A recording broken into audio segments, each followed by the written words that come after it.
sa Albay. Pakinggan natin ang kanyang sagot.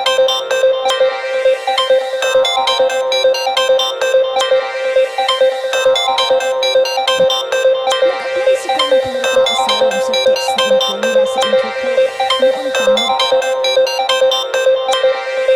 Mga ebidensya, kaugnay na umano'y 92 kay dating House Speaker Martin Romualdez. Ang napulanta para sa agenda, Andrea Salve. Ang naging boss bilang isang social media strategist. Yan sa giyera na Amarillo.